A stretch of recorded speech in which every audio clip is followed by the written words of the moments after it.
Well, I got more nonsense for you all. It's the communist Soviet state of New Jersey. Now we know the parks are closed, but what we also found out is that this also includes the woods roads now. So the roads that go through the parks, which are actually roads that are mapped roads that people can drive through. They're public roads.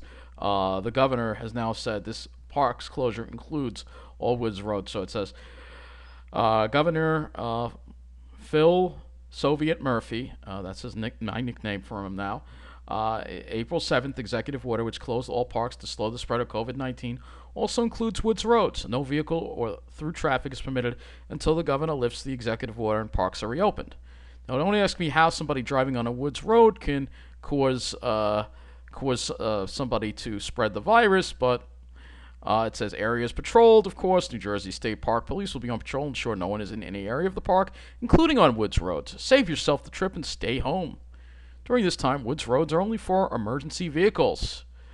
This is the sign right here. This is what they said now. Woods roads are closed, so you can't even go down a woods road. So that's what's going on in the communist state of New Jersey. It doesn't say it on their main page. It just says parks closed. Doesn't mention anything about the woods roads. But let's see what else is going on in the communist state of New Jersey. It's National Park Week. It is National Park Week. I did not even know that. And New Jersey Democrat wants you to virtually explore parks that you can't actually visit. So there's nothing like logging onto the internet and looking at a park that's right around the corner from you that you can't actually go to. In many cases in New Jersey, you can look out your window and see those parks. Liberty State Park and Sandy Hook are two such parks visible from many miles away in places in New Jersey, but you can't go. And since you can't go, New Jersey Democrat Congressman Donald Norcross is telling us this week to celebrate National Park Week anyway. With all the parks closed, it's about as close as you're going to get with a park without risking a summons or possibly even a criminal arrest. If you visit the National Park Federation, you can oogle at the fresh air and open space and pictures and enjoy reminiscing about things like walking along paths, riding bikes, kicking a soccer ball, just being able to see beyond the locked front gates of your local or national park. The virtual tour allows you to look at webcams of empty parks and faraway parks where people can actually visit them, but you can't because you're not allowed to leave New Jersey. If you browse around, I didn't hear anything about that at all. If you browse around the site long enough, you will see historical photos. So we don't know if if this is just, I don't know. It's just like ridiculous, what's going on in New Jersey. Oh, but it gets worse. New Jersey shuts down a drive-through tulip farm, threatens to arrest the owner. So this is a drive-through. You can look at the tulips from the safety of your car without having to get out of your car, but they shut it down and threaten to arrest the owner. So in Governor Phil Soviet Murphy's administration today shut down the drive-through tulip farm in Cream Ridge, but allowed the owners to continue to sell their tulips to their customers for curbside pickup. Owner Casey Jansen said his family-owned farm makes about $1 million annual investment into planting tulips to operate the annual drive-through. This week, he was relayed a message from Attorney General Gerby Grewal, or should I say Gerber Stalin Grewal. They're getting new nicknames, all right? No drive-through allowed, he said. So we planted all these tulip bulbs in the months of October and November. That's when we make the investment, and my investment is just about $1 million, he said in an interview with NJ.com. Meanwhile, out in Gloucester County, the Dalton Farms tulip drive-through, which is booked solid through the weekend, has been given a pass by Murphy's administration. So Jansen claims he received a letter from the state threatening that 2 New Jersey State police officers would be at his farm to arrest him if a single car drove through his field. So that's unbelievable right there. Like I said, New Jersey, like I said, it's ridiculous. It really is absolutely ridiculous. But we're not done yet. We're not done yet with crazy stories out of the crazy state of New Jersey. New Jersey, I mean, everybody's focused on Michigan and Ohio. We need massive protests in New Jersey, all right? A man nearly drowned rescuing a kite in ocean, and he was charged for violating Murphy's Law. So, a 51-year-old man from Basking Ridge obviously wanted to challenge Murphy's Soviet law, and local Assemblyman Gregory P. Stalin McCulkin, by not only having the beach to fly a kite, not only going to the beach to fly a kite, but getting pulled out to sea when the kite went out into the ocean.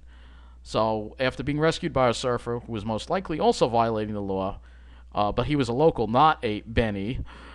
Benny is a term that they use in New Jersey for people who aren't from New Jersey. The man was charged for violating the law. Police did not say whether or not the surfer was charged, so this guy from Basking Ridge was charged yesterday with violating the emergency orders after he was rescued while kite surfing off Normandy Beach in Toms River.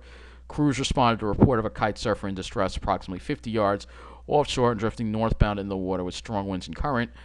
Fire department, rescue crews, and another surfer reached him and all returned to shore safely.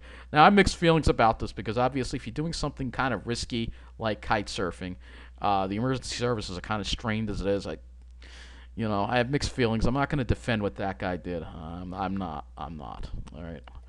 Uh, um, let's see what else is going on. And then you have all these other things going on. This is a good site, Shore News Network, because they're the only ones that are really talking about what's happening in New Jersey with all these arrests for ridiculous things. Um, and that's what goes on, and you're seeing lots of arguments and unrest because people, it's actually getting more pushback. So that's what's going on in New Jersey. And as we know, I'll just go to this one again. It just shows that Phil Murphy is definitely. I'm going to put this link to the video in here. Phil Murphy is out of control. This has nothing to do with whether you're a Republican or whether you're a Democrat or whether you support Trump or whether you don't support Trump. Phil Murphy has abused his power, and it's time that Phil Murphy be removed from office.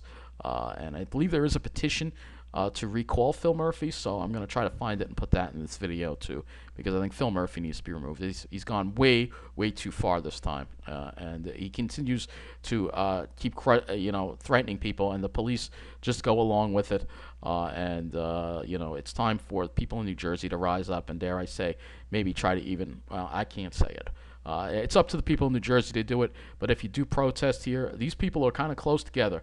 If you do, please keep your distance, 6 feet apart, wear the masks, do what you have to do, but do it safely, all right? So that's the way I feel. Whether I agree with you or not, a lot of these people are Trump supporters, I'm not, but they have the right to protest, and this is actually not from New Jersey. This is a picture from the protests in I think it is Michigan. But this is what's coming to New Jersey. You can only push the people so hard, and this is what's going to happen. Open the damn parks, Murphy, already. Just open the damn parks. That's all I got to say. That's it for this video. Take care. Thank you for watching.